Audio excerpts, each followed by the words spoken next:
Does America need to be an empire? We have more troops in more places than any empire in the history of the world. We spend over $600 billion on defense, and that's not including the nukes, taking care of veterans, homeland security. When you add it all up, it's probably over $1 trillion to keep the monsters away. I'm wondering if we could be just as safe spending half as much. Eisenhower warned when he was close to the end of his second term, like you are now, about the military-industrial complex, and it seems no president of either party ever makes any progress on that, pushing back on that. Will it ever happen? Did you want to do that? Well, look, I keep in mind, Bill, when I came into office, we had 180,000 troops just in Iraq and Afghanistan. Now we probably have about 15,000. So that's pretty big. But we still spend as bunch much. Of folks. We still spend more. Well, you know, actually, our spending, I think, has been steady. Here's what I'd say, that humility in foreign policy is a useful trait, particularly in the Oval Office. I think bad things happen around the world, and our natural instinct is we should do something. There are times where our intervention makes a difference. But there are a lot of times where the unintended consequences can result in more problems when we intervene. And sorting out where those where those issues play out is, I think, one of the biggest challenges that any president has. My bias is that if it comes to defending the American people against Al-Qaeda, ISIL, somebody who wants to blow up a train station in Midtown Manhattan, that I'm going to go after them, and I make no apologies about it, and I want a vigorous military in place. And when it comes to maintaining a basic international order so that a guy like Kim Jong-un in North Korea doesn't suddenly start holding all of Asia hostage because he is building a bunch of nuclear weapons and feels free to threaten everybody else, it's important for us to have alliances in place and to be able to work on the international scene. And us having the most powerful military on earth helps that happen. It helps check the impulses of some other bad folks. And I will tell you, as somebody who has now served as Commander-in-Chief for the last 8 years, not only are the men and women in uniform that I work with extraordinary.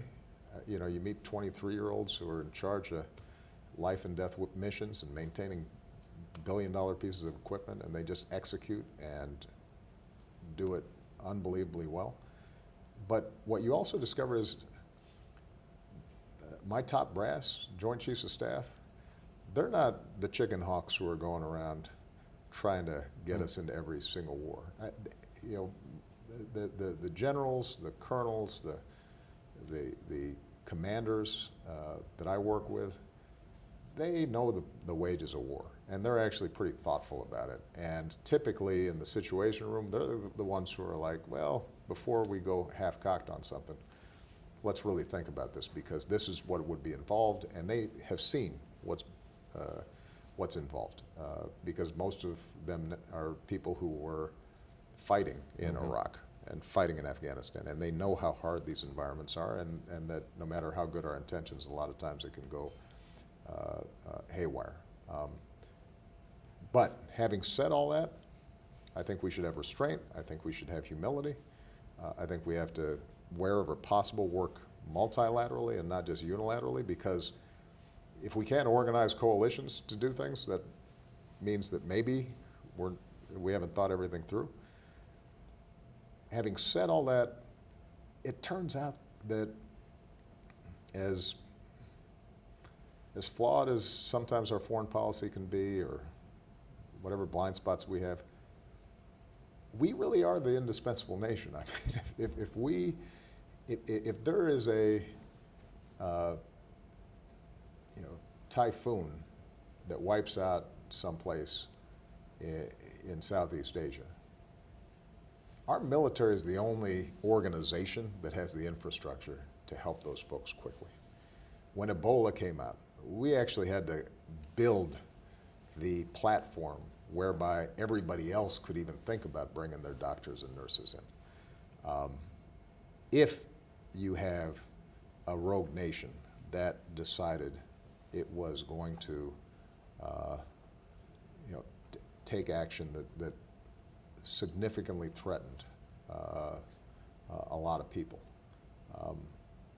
I'd want to know that the U.S. military was there.